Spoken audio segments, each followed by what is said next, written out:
Hello,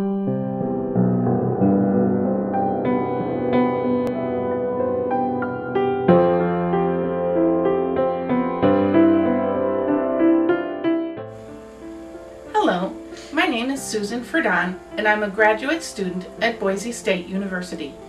This video is a reflection on my experiences while enrolled in the Master of Educational Technology online degree program. I'll begin by telling you about my background and what led me to the EdTech program, then introduce you to coursework and projects that shaped my growth and development, and share how these experiences have changed my teaching and the direction of my career path. I began my career as a school orchestra director. Coursework that was part of my Master of Music Education degree at DePaul University allowed me to deepen my learning and hone my skills. In 1994, I had the opportunity to move into an elementary general music position. It had been 15 years since my undergraduate methods classes, so it was back to DePaul again, this time for my Orff Schulwerk certification. My new position allowed me to broaden my horizons and apply my teaching abilities to a larger, more diverse population of students. Then came technology. In the summer of 2003, I took a MIDI multimedia course at Vandercook College of Music, and it began a transformation. In the next 5 years, I became an avid user of technology tools to improve teaching and learning in my classroom, and saw the power of technology to bring learning opportunities to children that were not otherwise possible. By 2008, I knew I wanted to further my education, and I narrowed my choices to 2 degree programs, a PhD in music ed or a second master's degree, this time in educational technology. I had my eye on Boise's EdTech program, but wanted to test the waters. That summer, I enrolled in 9 hours of educational technology distance learning courses through University of San Diego, and I was hooked. I applied to Boise State's MET program in fall 2008 and began coursework in spring 2009. I saw the potential of technology to impact instruction and wanted to apply best practice inside the music box of my classroom.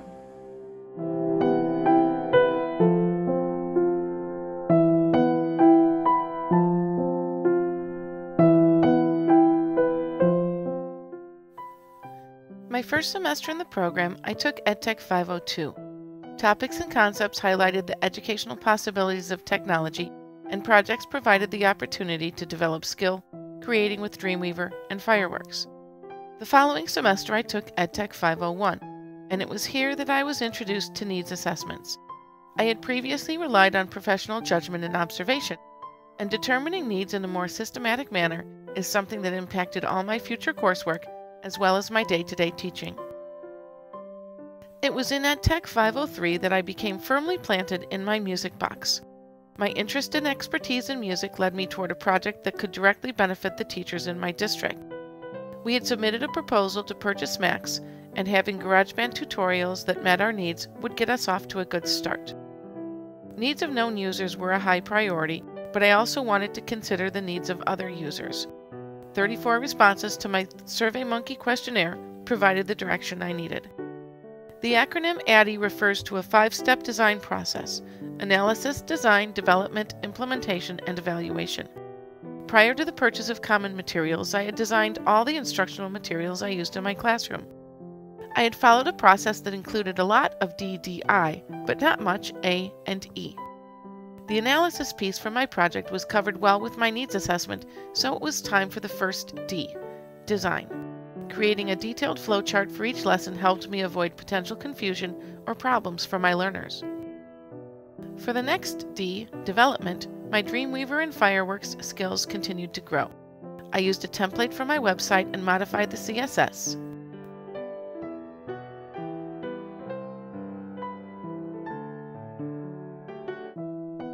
On the tutorial website, learners will find each of 7 lessons on separate web pages, as well as introduction and resources.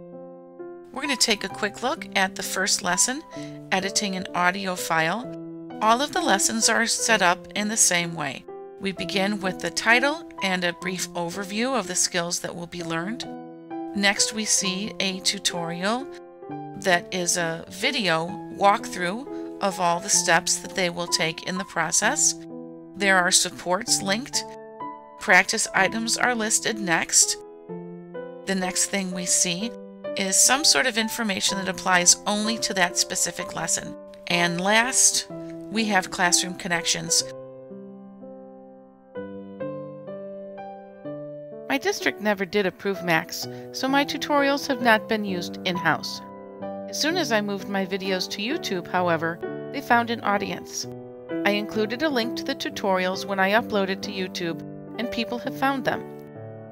Not only did intentional systematic planning make my GarageBand tutorials more useful to learners, but I've applied the ADDIE process to instructional content I have since created, and the results have been well worth the effort.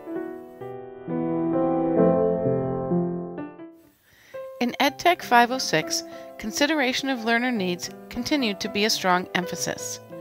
Still firmly inside my music box, what I learned about elements, principles, and guidelines of visual design guided the design of my graphics for learning.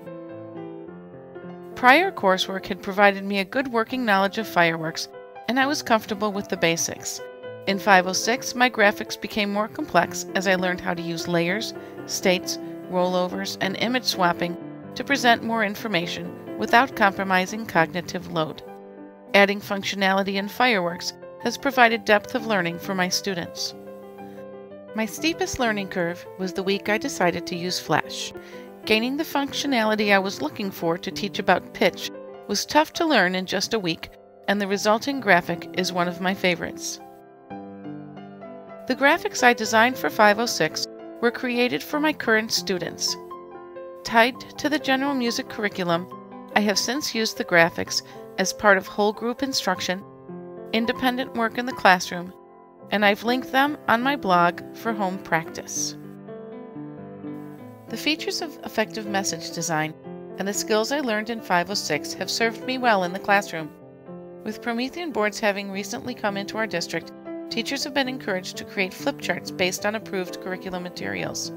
The structure, functionality, and visual design of my flip charts has been greatly enhanced by the knowledge I gained in EdTech 506. Before,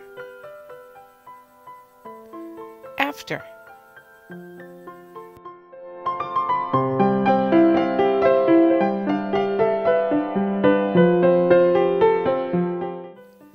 With EdTech 541, I had reached the elective courses that would culminate in a Technology Integration Specialist certificate, and the end was in sight. Then I changed my mind.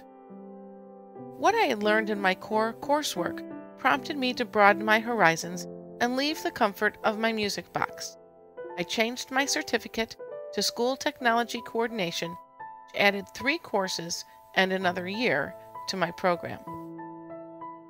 For the course project in 541, I challenged myself to focus on integrating technology into a classroom that was not my own. After all, that's what tech coordinators do all the time.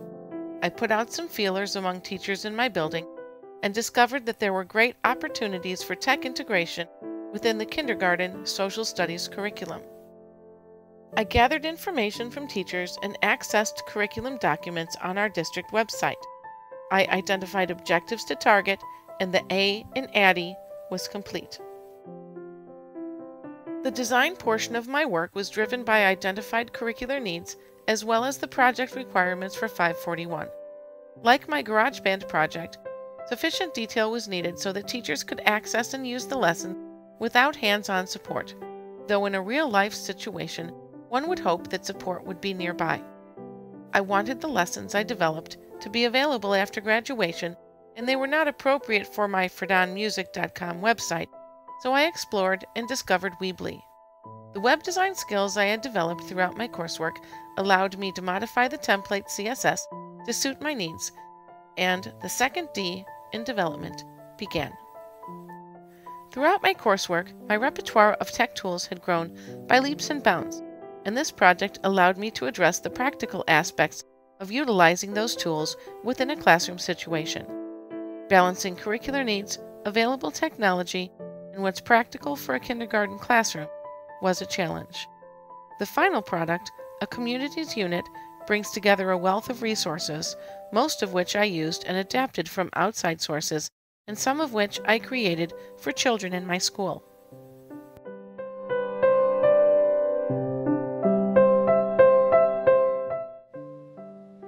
The Communities Unit website opens with an overview page for teachers. Learning activities are divided into 4 lessons. Each has its own web page, and there are teacher resources. We're going to take a look at the Exploring Our Community page. Each lesson starts with a listing of the subject matter objectives that are addressed, as well as the NET's standards. A motivational activity is included. In this case, it's a no-tech activity. Informational activities are included with each lesson. A mapping activity using Google Maps and Scribble Maps. And each lesson also includes application activities, in this case regarding shapes. Each lesson ends with a closure activity for children and assessment suggestions for teachers. Of all of the resources that I found and linked within the Communities Unit, there were only 2 that I created myself, and both are ebooks.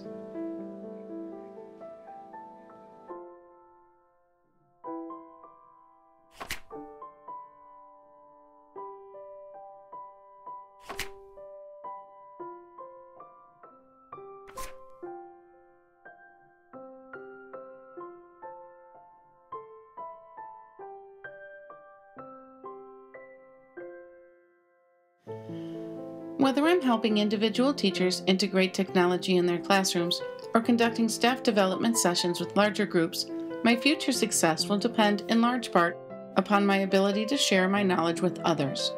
EdTech 554 taught me leadership skills as well as effective staff development strategies. For my professional development project in 554, the ADDIE process was again a driving force.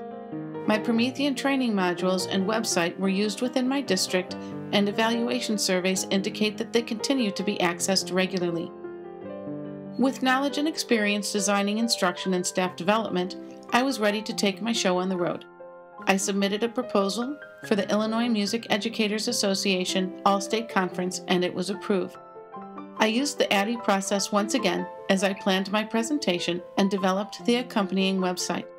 In January 2011, I presented a clinic session, YouTube in the Classroom, to an audience of music educators. I was dubbed the YouTube Lady, and for the duration of the conference, shared my expertise in lobbies, hallways, and parking lots. This experience taught me that I have a lot to offer educators who are integrating technology in their classrooms, and that teachers are eager to learn. The EdTech program has provided the training and tools I need to broaden my horizons and share my knowledge with others.